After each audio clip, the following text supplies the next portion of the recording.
being here. I see we have a small group today.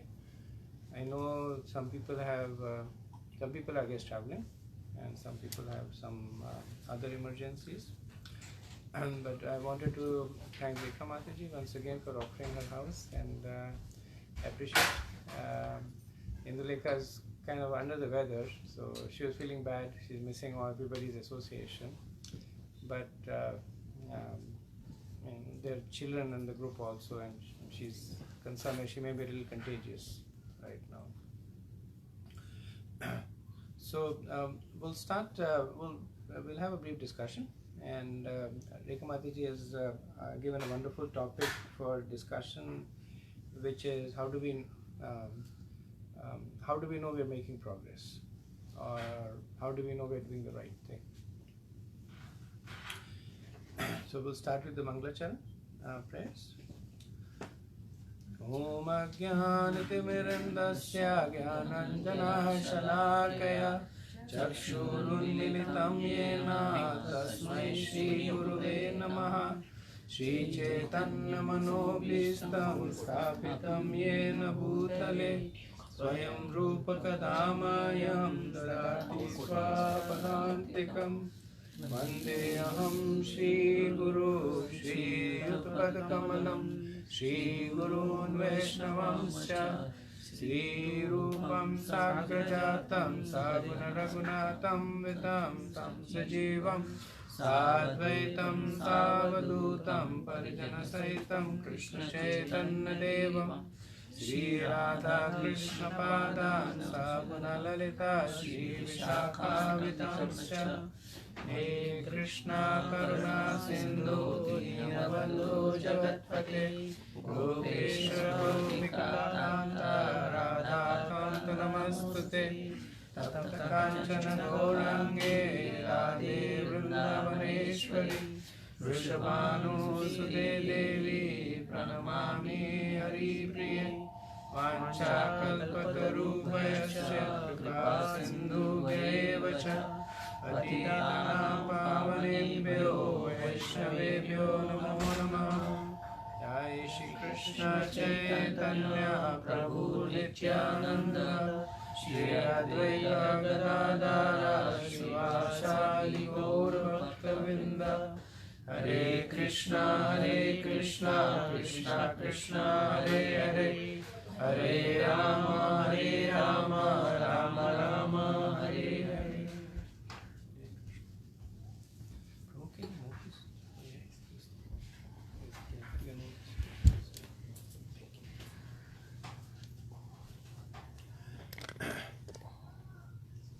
So, wanted to start with a discussion of a pastime that appears in the Srimad Bhagavatam in the 6th canto,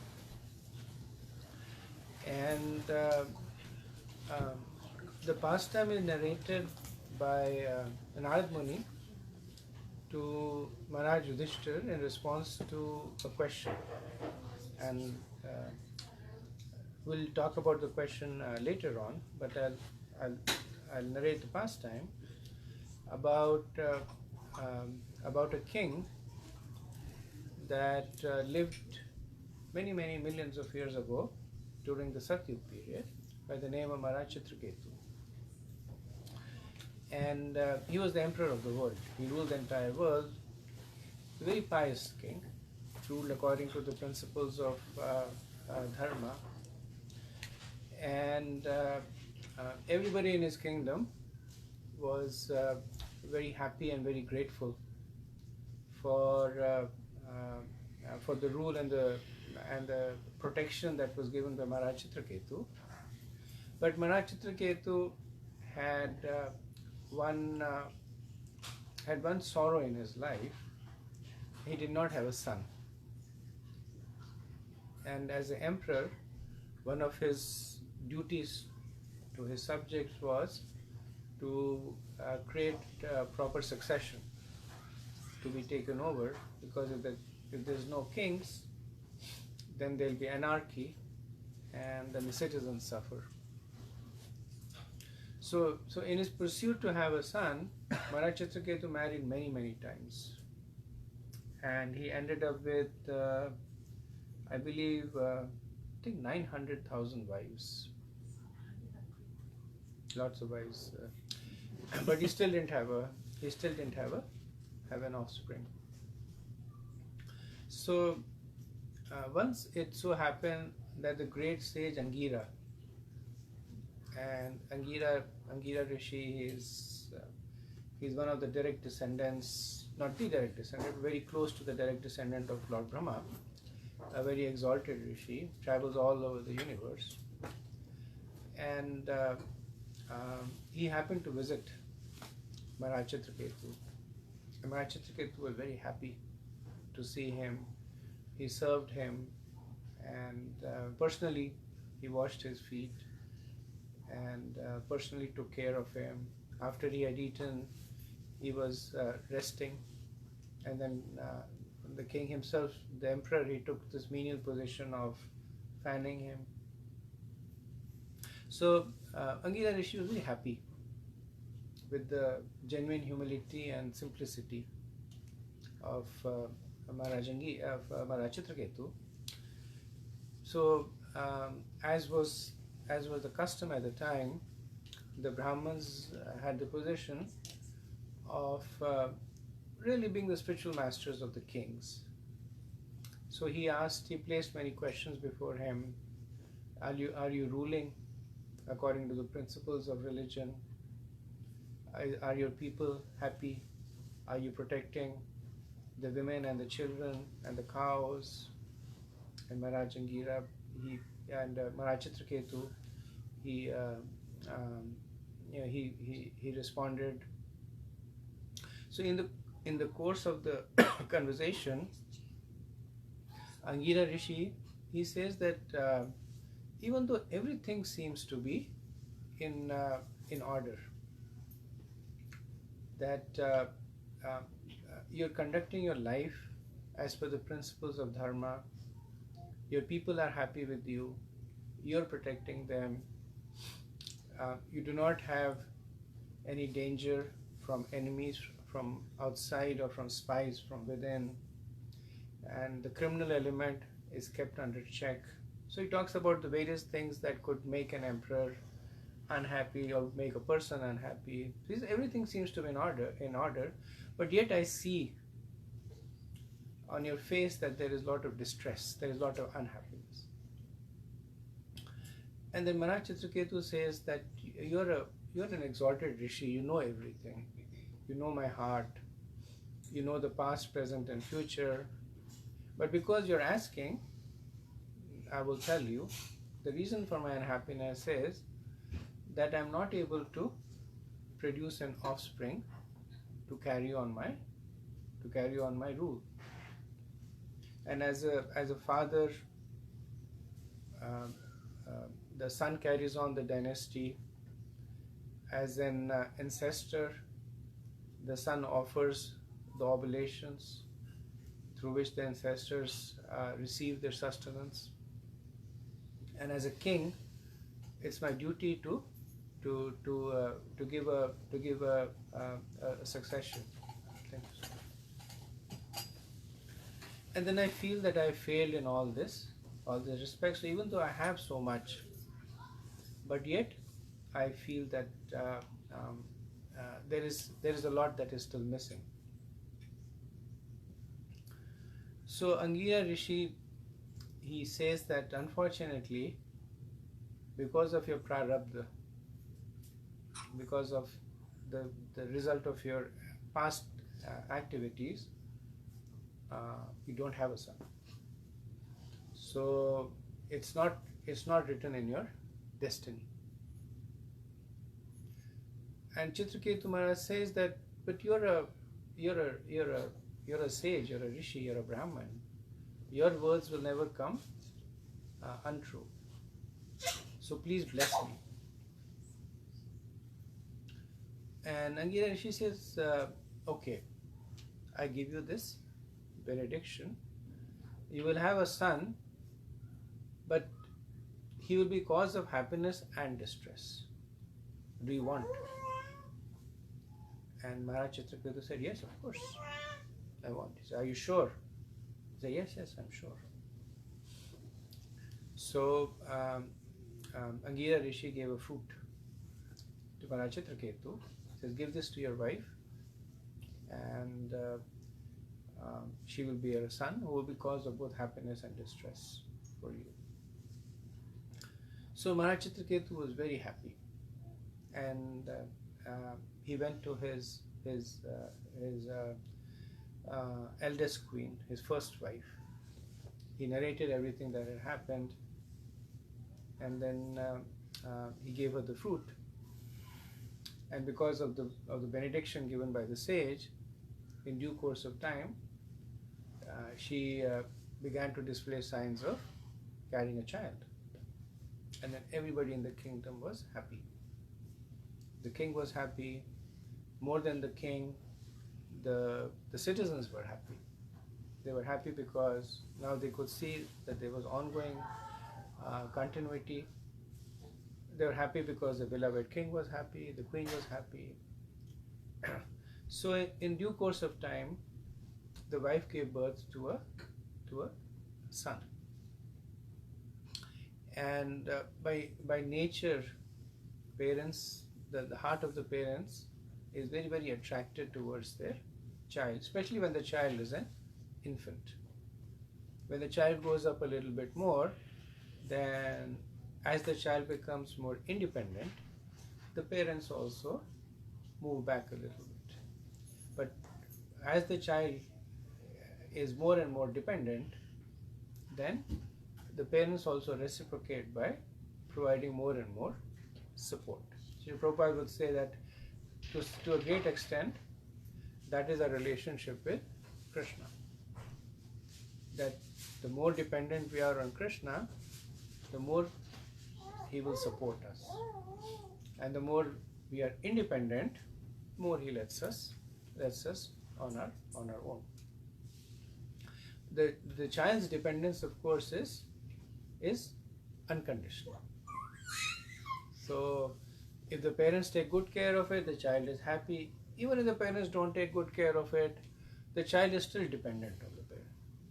So there is no conditionality. And to a great extent, that's the mood of a devotee. That whether Krishna takes good care or does not take good care, that's a separate. That's a separate equation. But the dependence is predicated on the constitutional position. So same way Maharaj Chitraketu and his wife, they became completely absorbed in this newborn child. They became so absorbed that the king, he neglected his other wives. And because he had affection for the child, he had affection for the mother, he was spending exclusively all his spare time with the child and the mother. And the Bhagavatam has an interesting description of what the parents find attractive in their child. As parents, we can all relate to it.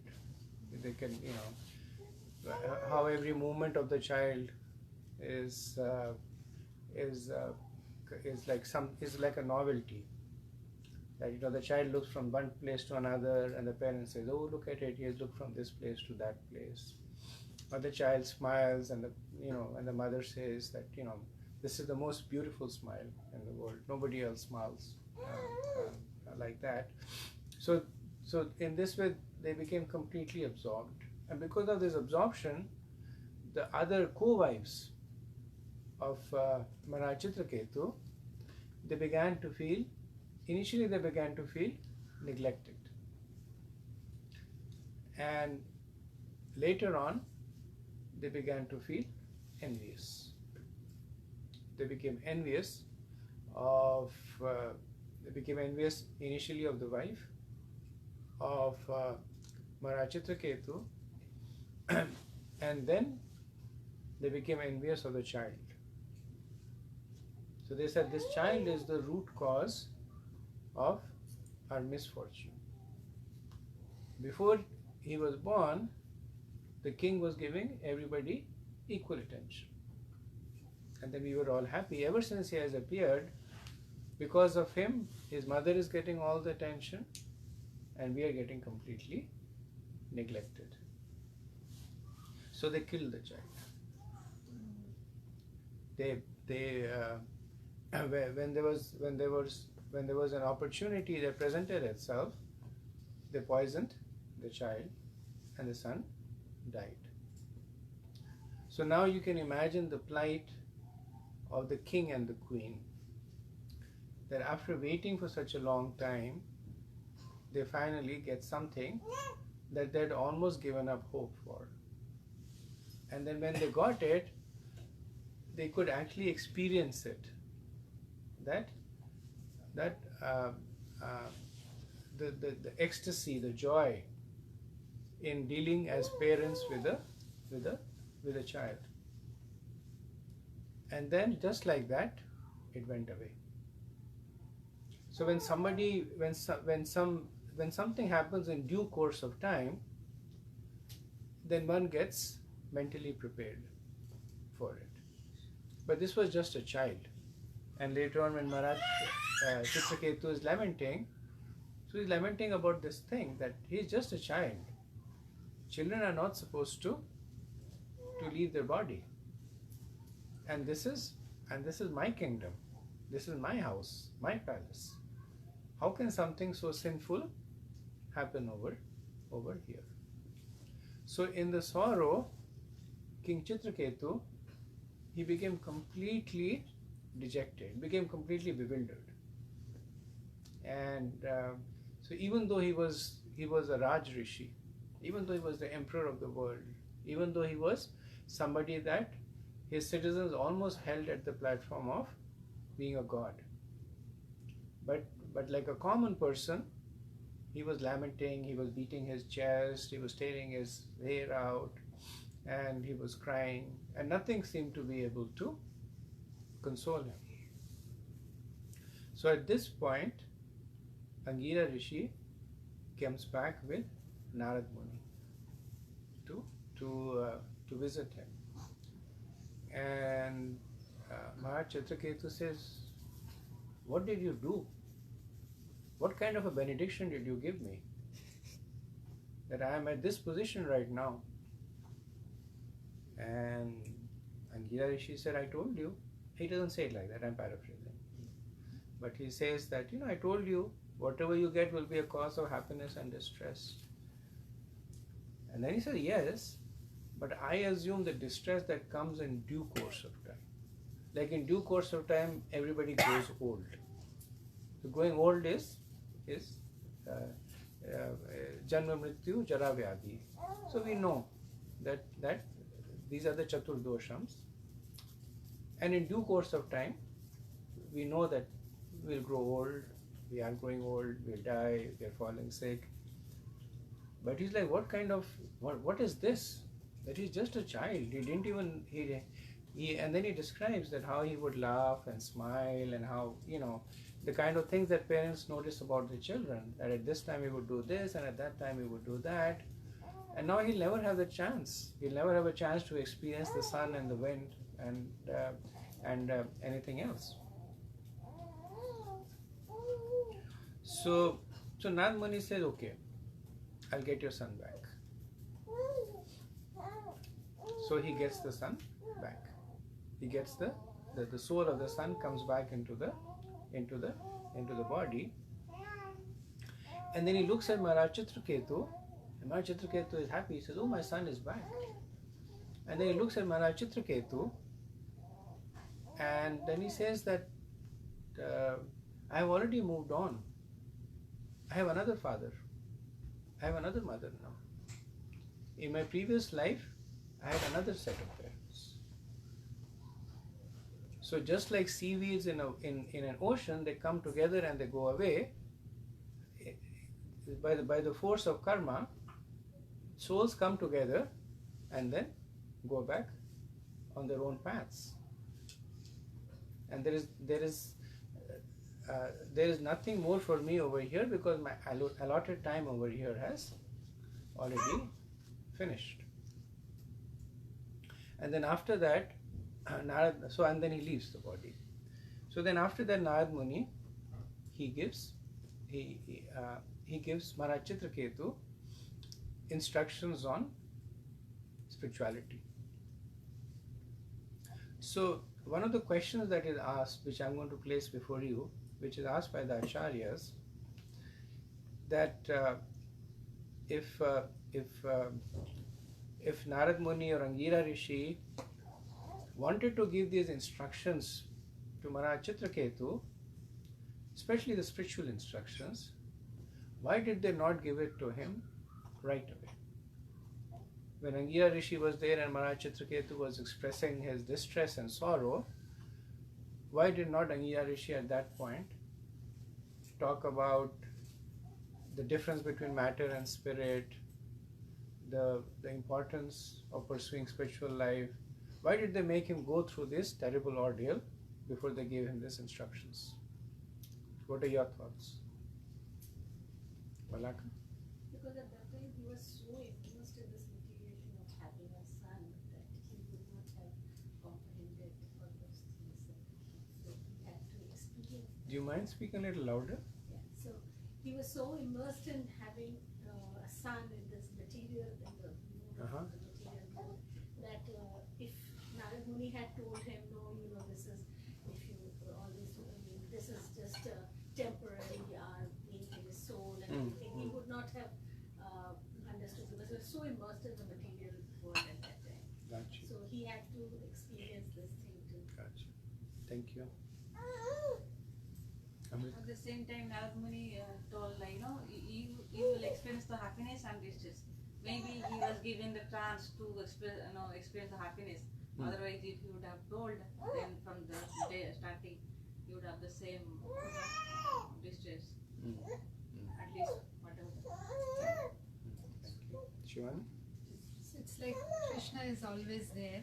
It's our free will when we are ready to receive and perceive that Krishna is there and accept. So maybe at that moment in time, Maharaj was not ready to accept. Waiting for the right moment. Thank you. Ravi? And King Chitraketu, initially his want is different. He wants a child, but he doesn't want spirituality. That's not what he's asking. But later when he lost, what is his everything, his child, then he is looking for something that would be there. He's prepared to take it, receive it. Thank you. Good point. Any other thoughts? I could think of two different points to go. One is Maharaj Chitraketu, through that pastime, it's an example in front of us so that we can learn from it. That when we run after the material things, what may happen versus the ultimate truth, which is the eternal thing. And the second part is Maharaj Chitraketu had to go through this because of his karma. So this was pre-planned by Krishna that he has to go through, and then he will get the knowledge. Maybe two things in this. Good points. Very good points. I think one more point that comes to my mind is that I think Maharaj Chitraketu was not meant to have a son, but he kind of forced it. It's almost like he forced it, and then it was like Angira Rishi said, "Okay, so be it," But it is not meant to be. So it is something that he was actually trying to put something that was not in his destiny, and he was kind of forcing against Krishna's will. But that's why he said, okay, so be it. But then there's a huge lesson that you learn out of this. And it doesn't come alone, kind of a thing, because it's not Krishna's plan. It is like you're trying to walk your own plan against Krishna. So then there's a bigger lesson now. Yes, they say that without distress, the spirituality doesn't come into. Most of the time, you'll see life of all the devotees, unless there is a kind of a shock, which wakes them up, and then we are more conducive to listen to those things.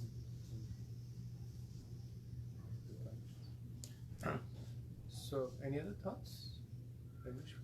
So he might have said no at that point in time when Narad Muni would have, let's say he would have preached at that point in time that this is the right thing and what you're desiring for is not right. The chances are that he might have said no because he was in a different mode. So maybe it was Krishna's plan to create another opportunity for him wherein he will surely get the message and take to spirituality. Otherwise, it would have been a lost opportunity. Correct. Thank you. So yeah, so all I think very relevant relevant points, and then I guess just try and summarize it. So so one point is that of what we call Ugra Karma, and Ugra Karma is basically us trying to fight our destiny. That on the basis of destiny, there is something that will come by a due, or something may not come because of our prarabdhas. And there is a fine balance between accepting destiny and being fatalistic. And Maharaj Chitraketu, he kind of lost the discrimination of the fine balance.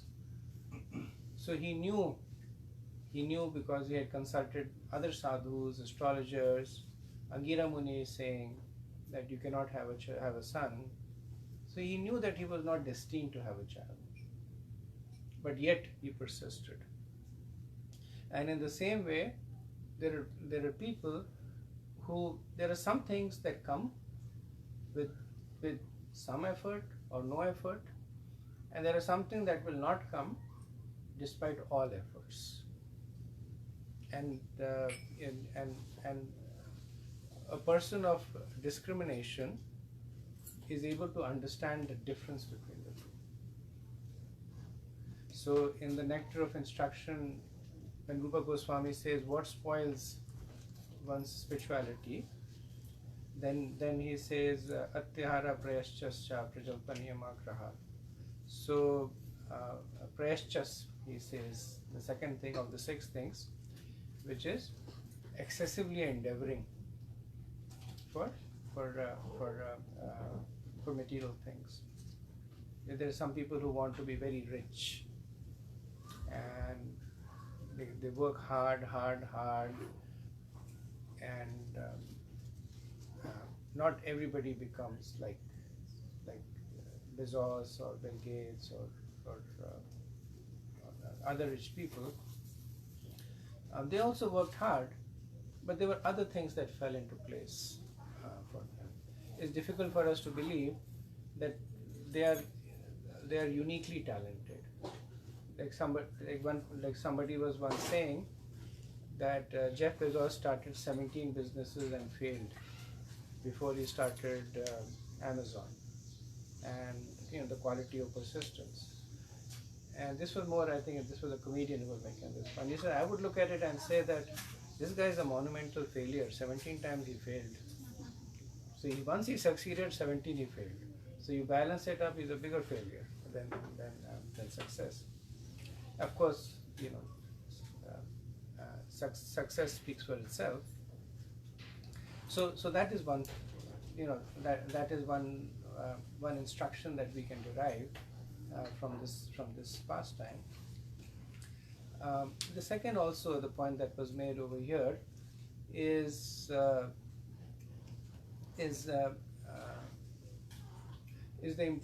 importance of keeping an open heart. So Angira Rishi was there ready to preach at all points of time. He's a sadhu.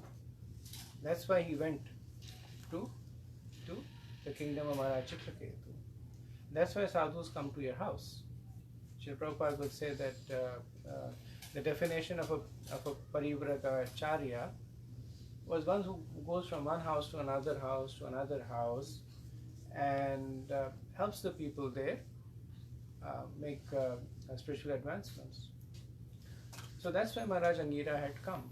So when a sadhu had come, the proper conduct of a grahastha, the first part which Maharaj Chitraketu did was to welcome them, serve them, and personally glorify them, which he did. But the more important part of it is to ask for spiritual instructions from them. Yeah, so a lot of time in India, sadhus come, people say, where should I invest in the stock market, or what's the so even though obviously I'm not a sadhu, but I was once in India, and then somebody was saying, oh, he's Hare Krishna, he's following spirituality. The person says, oh, okay, do you know what the price of gold is going to be? So they have that thought process that if somebody has some insight, how can we use that to make material advancements? So to a great extent, Maharaj Chitraketu was doing that. That a holy person, a spiritual person had come, and the right thing for him would have been to ask, what is the purpose of life? How can I improve it? But he did not. He asked for something else, which he got, which gets us to the third lesson. Now, in case of Maharaj Chitraketu, it was prominent because it was stark. He was not having a child. By the benedictions of Angira Muni, he had a son, and the son died as an infant. But that is generally the nature of material pleasures. They may not be that stark, but that's the nature of material pleasures, that we hanker after them, we get them, and then we try and enjoy them, and then the same material pleasure become a cause of our suffering for us. So there was today a colleague of mine. He was sitting and talking. He was saying he has to go on medical leave, and he very, very healthy person. I said, what happened to you? You look really healthy. And he said, yeah, I was what is called an Ironman athlete. So I don't know if any of you know what an Ironman is. They do this triathlon. That they run the marathon. After that, I think they do the swimming for so many miles and cycling. So they do three things, one after the other. And he was at a champion level. And he says, I have to get my knees operated now. Well, of course, he's much older now. He's in his 50s now, but he used to be. And he says, I was so much into all this, and I have so many trophies, so many medals. I won this, I won that. He's still very proud of it. But one of the side effect of it is that he wore out his cartridges in his knees. And I was just joking with him. I said, I'm so lucky I never ran a race in my whole life. Hopefully my knees are around there. But that's the point, that whatever you think is a cause of happiness will eventually turn out to be something else. So many parents think that children will be the cause of happiness, and the children grow up. Some of them turn out one way, some of them turn out another way. Many times, people think if I have more money, I will be happy. And then money comes with its own set of baggage with it. If you have money, then you have to worry about protecting it. As you get more money, there are more people who are keen to take it away from you, including the government. So you have to think about how to protect it. Then you have to think about how to spend it, because you are so busy making money, you don't have time to spend it. So eventually somebody else spends it on your behalf. While you're working, somebody else is spending the money. So so this pastime, in a way, it gives us this sense about the ephemeral, the transience of happiness that we can get out of the material conceptions. Now, in case of Maharaj Chitraketu, he was so much, because his heart, as was pointed out, because his heart was open at the time. And that is why Narad Muni and Angira Rishi, that is why they preached to him later on, not earlier on, because earlier on he was very much invested in that conception that I should have a child. To the extent that even when a holy man came to his house, that's the only thing he asked of him. Did not ask anything else. Did not ask for blessings to make spiritual advancements, did not ask any spiritual questions. That's the only thing that he asked.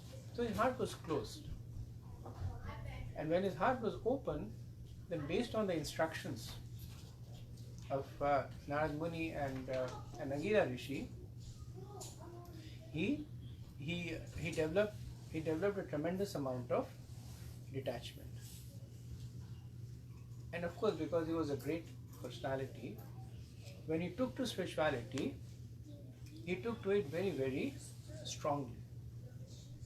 So much so that he was, after his death, he was promoted to be the leader, the head of the Vidyadharas. So Vidyadharas are celestial beings who have siddhis, and he became the king of the Vidyadharas, and also with complete memory. He remembered everything that had happened in his previous lifetime as Maharaj Chitraketu. Now, why this is relevant is that when Maharaj Chitraketu was the king of the Vidyadharas, he was once traveling in the sky, and he saw Lord Shiva sitting under a tree with Parvati Devi sitting next to him on his lap. So Lord Shiva is very affectionate to Parvati Devi. Amongst all the celestials, nowhere has more attraction for or no affection for his wife than Lord Shiva. You will see Lord Shiva giving so many. Parvati Devi is not much interested, but Lord Shiva telling so many things to Parvati Devi. She falls asleep in between. He keeps telling her, and very, very whatever Parvati Devi asks, Lord Shiva will do. So he's the perfect. Of course, Parvati Devi has a complaint that he still hasn't given her a permanent residence. But other than that, whatever she wants, he gives her. So Parvati Devi was sitting, and with Maharaj Chitraketu, as the head of the Vidyadharas, he was traveling in the sky, and he had a friendly relationship with Lord Shiva, Sakhya. Even though he's not at the level of Lord Shiva, but they had friendly relationship. So he looked at Lord Shiva and he laughed. So when he laughed, then Parvati Devi, she thought that he was laughing at the fact that she was sitting on her husband's lap. And then she got angry with him and cursed him. And he said that so she said, firstly, I'm like his mother. And secondly, this is really demoniac conduct to try and even observe the conjugal relationship of other people. He's my husband, I'm his wife. Why is he even thinking about it? You should not even be thinking about it. I'm just his mother. That's it. So she curses him to become a demon. Now, Srila Prabhupada says that Maharaj Chitraketu was powerful enough to reverse the curse of Parvati Devi. But he did not. And he said misunderstandings happen. So the acharyas say that the misunderstanding was on the part of Parvati Devi. because Maharaj Chitraketu, he had a friendly relationship with Lord Shiva, and out of that he was laughing. It was nothing to do with Parvati Devi. So, which is why Chitraketu says that nature of misunderstandings is they will happen. But you are my mother, so whatever you say, I accept. So he accepted the curse to become a demon. And then does anybody know the name of the demon that Maharaj Chitraketu became? Vritasura. So he became a demon by the name of Vritasura. And Vritasura was so powerful that nobody could stand in front of him. He defeated everybody. He defeated the Devas, the Danavs, the Rakshas, and there is a description about the size of Vritasura. That his head was cutting the clouds, and how his hands could encompass whole forests. So he was really, really big. And then, of course, it is Indra's duty to protect the universe from asuras. So Indra attacks Vritasura, and of course Vritasura beats him up. So Indra is like, he does what he does, he goes back to Lord Vishnu. So then Lord Vishnu says that it's difficult for you to defeat Vritasura as it is, but there is another devotee of mine by the name of Dadachi Rishi, and he has been performing austerities for a very, very long time. And the austerity that Dadachi Rishi was performing, the main austerity he was performing was every day he would recite the Narayan Kavach. And because of the recitation of the Narayan Kavach on a daily basis, his body has become so strong, his bones have become so strong that they can cut and break everything. So if you convince Dadachi Rishi to give up his body, then from his bones you can make a weapon that can kill Vritasura. So Indra says, okay. So he goes to Dadachi Rishi. Now, interestingly, Indra and Dadachi Rishi have some history. That Indra had actually gone to study. So Dadachi Rishi was also an expert in Ayurveda. So Indra had actually gone to study Ayurveda from Dadachi Rishi, and Dadachi Rishi had taught Indra. So he was a guru of Indra in a way. So he goes and he says, give me your bones. And Dadaji says that, come on, you can't just come in here and ask me for my bones. And then he goes on and he says that every living entity is attached to the body, even though I know it's temporary. I've been living in it for a long time. So every conversation in this is very important. He talks about the position of a conditioned jiva. That, even though I know it's temporary, but still, even if a person lives temporarily in a place, he becomes attached to that place. I have been living in this body for a long time now. And how can you say that I should give up my body? And then Indra says that, great men for the benefits of the larger society have always been known to make sacrifices. And she says, okay. So he goes into Samadhi, he gives up his body, and Indra promptly takes his bones, he gives it to Vishwakarma, and then Vishwakarma uses it to create an astra which becomes Indra's astra called the Vajra. So with the Vajra now, Indra goes back to fight with Vritasura. And with the Vajra, of course, he has more power. So initially he starts defeating the army of Vritasura.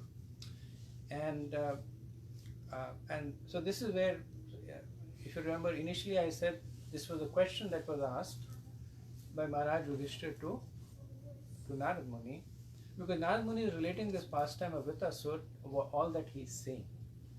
And Indra is saying that, I will kill you so that I can protect my kingdom. And Vritasur is saying that, how can you kill somebody that is already dead?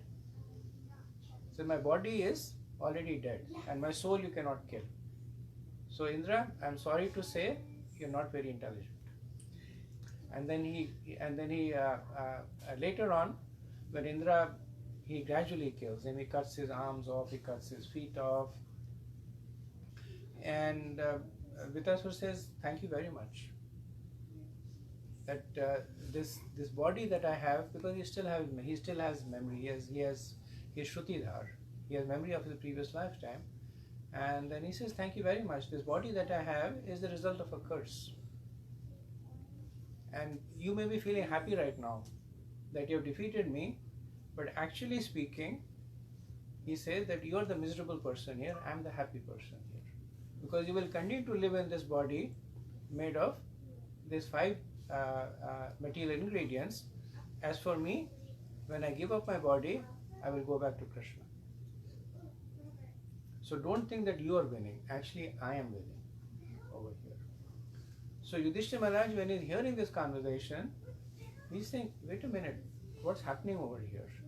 So there is Indra, the king of the Devas. There is Vritasur, who's a demon. But from the conversation, it looks like Indra is the demon and Vritasur is the demigod over here. So which is when Narad Muni starts talking about the previous births, the antecedents of Vritasur. Vritasur was in his previous verse the king of Vidyadharas, and before that he was Maharaj Chitraketu, and this is how it all happened. And then ultimately, of course, Vritasur, he gives up his body and he goes back to his eternal position with Krishna. So how do we relate this to the topic that how do we know that we are making progress? So before we start to answer that question, how do we know that we are making progress? The question that we need to ask us before that is, what is progress? So once we so in management they have this jargon, right? That define success so that you can see success. Otherwise everything is success or everything is failure, depending on which side of the table you are sitting on. So the first question that we need to ask us is that what is progress? So we can define progress in terms of, or let me put this question to you, that if you were to reduce your definition of progress into one single thing, that I would consider making progress if there was more of this, what would this be? Detachment. Detachment? You said detachment, right? Yeah. Detachment. It depends on the goal, what we want. Give me one word. Don't give me. Anyone. More attachment. Selflessness. More of selflessness. More attachment. Varsha. Satisfaction. Satisfaction. Happiness. Who said happiness? Happiness. Happiness. So that is what life is all about, right? So everything else is a means to an end, right? So we may not ask ourselves this question consciously, but subconsciously, that is what is driving us. That does this thing give us happiness? Whether it is doing something charitable, which we do because it gives us happiness, or whether it is doing something selfish. The motivation behind both of them to a great extent are same. I feel happy when I see, now of course that is happiness in the mode of goodness. I feel happy when I see that the people who are hungry are fed. Or I feel happy when I kill two animals and I eat them. Mode of ignorance, mode of happiness, motivation is the same. That what actually makes me happy. So, to some extent, we can say that progress is defined in terms of our pursuit of happiness. Like there was a movie called The Eternal Pursuit of Happiness. Will Smith movie.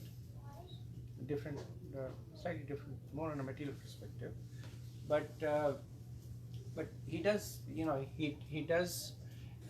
That's what drives him through the movie, and it's based on a real character. So actually, I read the blog of the person, and very philosophical person, materially successful, but very philosophical, materially philosophical also.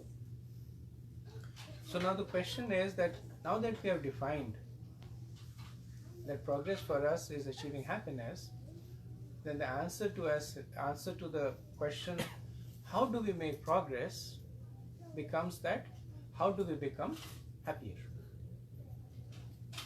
Right? And that's how we should determine our where our energy is going to go in. So in the science of self-realization, and after this I'll stop and see if there's any questions. In the science of self-realization, over a period of conversations, Srila Prabhupada makes this question over and over again, that once you know what you want, everything else is easy after that. Main problem is we don't know what we want. Sometimes we think this, sometimes we think that. What is the most difficult thing for a person crossing the river is to have leg in two boats. Now, can you imagine a person who has leg in multiple boats? That maybe happiness is bigger house, maybe happiness is better job, maybe happiness is being healthier, maybe happiness is having a loving family.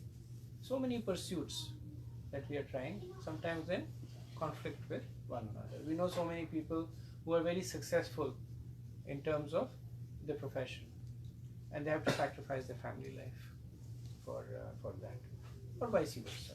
So many compromises, and then Prabhupada leads us to this point that all these happiness are like the happiness of Maharaj Chitraketu.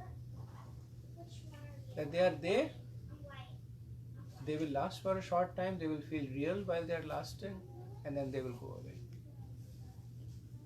So then the question that we should ask ourselves is, what is eternal happiness?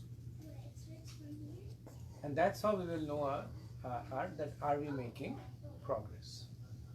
So in that context, if you're just the fact that if you're asking that question is a big sign of progress.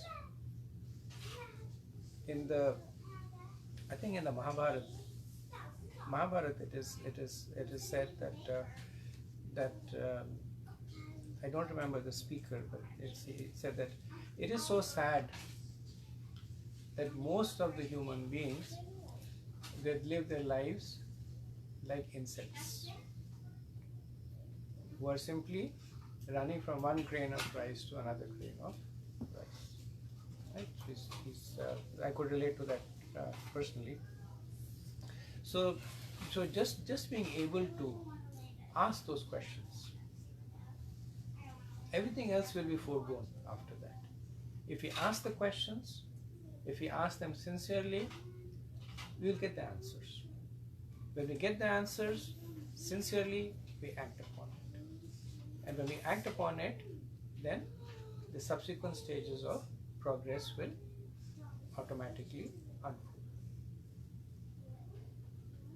So I'll stop here and see if there's any questions or comments, any realizations. Hare Krishna Prabhuji, thank you for the wonderful class. So in Chitraketu's story or pastime, nothing seemed wrong. Nothing seemed like he should have done otherwise. It seemed all natural, whatever he did, and it happened. And it relates to kind of us also. until we get some higher realization to be able to differentiate between happiness and eternal happiness. And that's where the confusion is. Because last class also you explained that the right time to take to spirituality is now, but it doesn't seem plausible given our current state. So how do we distinguish, how do we really make progress? It looked good to hear, but what is the real, how do we make that distinction? What could Chitraketu have done differently that he did not do? It seemed right. So one of the things that, thank you, it's a good question. So one of the things that, so these are great personalities, and it's not, obviously we are not here to criticize Maharaj Chitraketu, but one of the things that Acharyas say is the point I made earlier, that there was a sadhu visiting his house. And what does he ask him? He says, give me a son. So how does that translate to our life? That if there is an opportunity for us to make spiritual advancement, we should avail of it fully. Krishna will be there. He's very patient. He will be there again in this lifetime and in the next lifetime and the lifetime after that. But instead of us forcing us to go through so many lives of keeping Krishna waiting and keeping ourselves also waiting,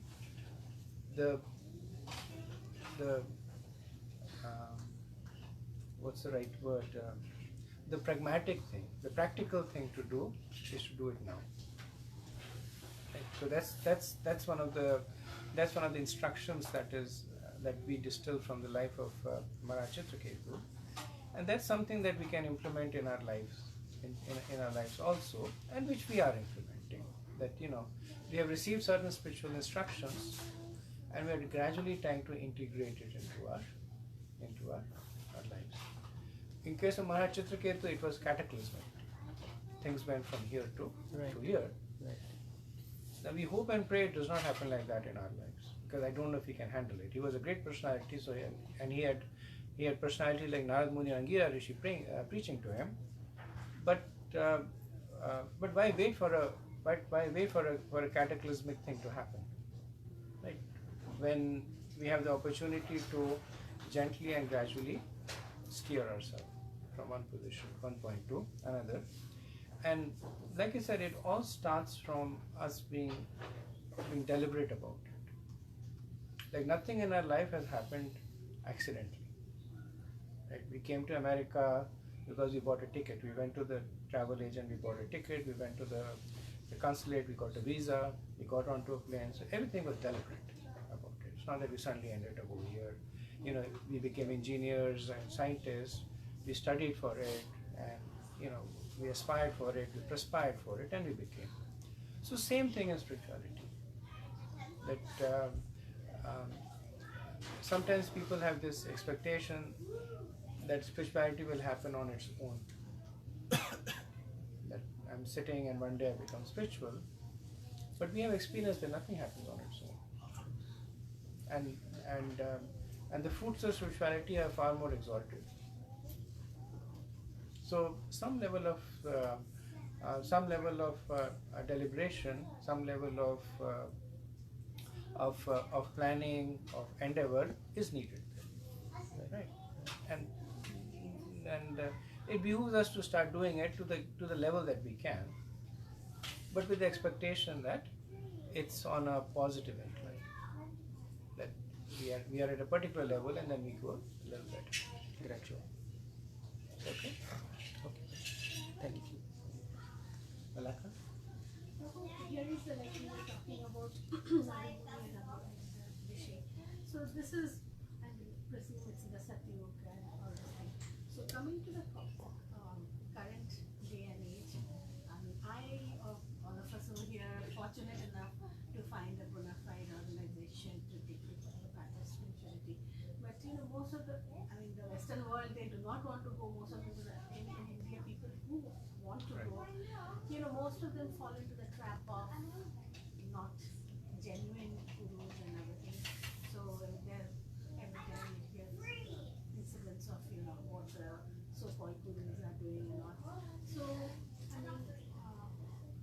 what can you do for that?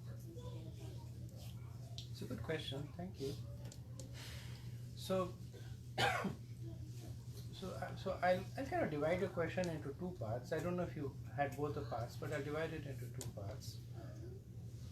The first part is that some people are able to find a bona fide path and some people are not. Both of them are searching. And some people find a path and some people don't. And I guess the second part is how to help the people who don't. Fine. So for the first part, Prabhupada would say that that if one is genuinely looking, Krishna will reciprocate. It's a little mystical, but he makes this point. And I've said that, I'm sure you've heard me say that. And Prabhupada would also say that for everybody who wants to be cheated, there is somebody waiting to cheat the person. So when people take to this cheating religion, that's because they wanted to be. Now it sounds a little hard-hearted because some people's story is sad, but philosophically, Prabhupada makes this point that there is somebody waiting to cheat them. Somebody looking for a guru who can tell them the stock prices tomorrow. So there will be somebody who will say, "I'll tell you the stock prices tomorrow, but for $10,000. When my mother was looking, my younger brother is sick. My mother was looking for somebody to cure him overnight. One person said, "I have this bottle of oil. You put it in his ear." He's mentally retarded. He said, "You put it in his ear, his brain will become okay." And my mother is an educated lady, so she didn't tell anybody of us because she knew that we would say no. She took out 40,000 rupees, gave it to him. He gave one small bottle of oil. She put it in his ear. We wouldn't have known about it. The only thing that happened is because she put it in his ears became infected. So he actually had to be taken to the hospital. Then we realized that was going on. So for everybody who wants to be, there's somebody ready to oblige the person there. And then the opposite is also true. For one who is genuinely seeking, there is somebody there. We see so many pastimes of devotees who joined ISKCON, and some of them we kind of did it the gradual way. Started going to the temple, eating prasadam, but there are people who also join in very, very unexpected scenarios. That somebody was looking for food in a trash can, and they found a Bhagavad Gita lying there. So took the Bhagavad Gita home, read it, looked behind, found the address, went to the temple, became a devotee. Somebody walking down the street and they heard the kartals, and they followed the kartals, became devotees. Now what can we do? The the greatest service that we can do is by becoming exemplary ourselves. Like it is said that if a tree has to give shelter, it has to have strong roots. So that's the service we can do. That we can become exemplary, and then by words and by actions, by example, everybody in their own lives can see at some point somebody helped them. So we can return that favor by helping somebody else. Yeah, is that okay? Right, I have a colleague, Prabhuji, he has spiritual inclinations and he would like to, even here, he knows that I am going ISKCON, he hears, everything is there, even whenever we go lunch together, he stops, he eats non-veg, unless it is a big occasion. So he feels sympathy for animals. All those things are there, but he asks sometimes serious questions. And when I come back to the life after life kind of thing, then immediately says, no, don't talk about those things which I didn't see, or which we don't know. So tell for this life. And he stops me at some point with this. It both conflicting. He wants to be happy here, correct, But he has some good, like, I don't know how I can, then he simply says that no, don't go to Krishna. Correct. I think that's the situation for most of the people. It is difficult to accept what you cannot perceive. You say that previous life, next life, and they say, how can you talk about what you haven't seen? Or you talk about Krishna or Indra or Maharaj Chitraketu that happened millions of years ago. And then they'll say these are all mythological stories. They're myths. Who has seen it? What is the proof of it? And for such persons, again, it's very, very specific. But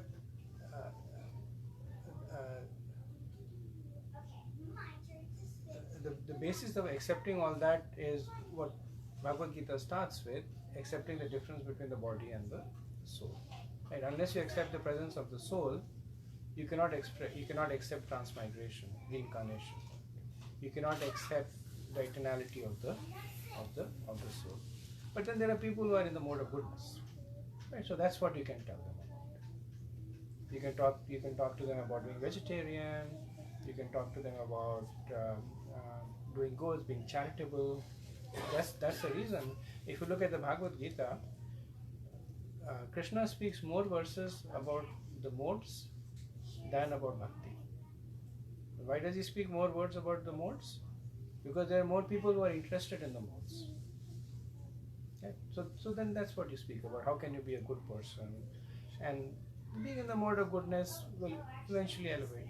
Everybody has their own journey. They may be not ready to take that step, but they may be ready to take one step in that direction. Yeah? Okay, so there are no more questions. We can call the children for the nursery day prayers.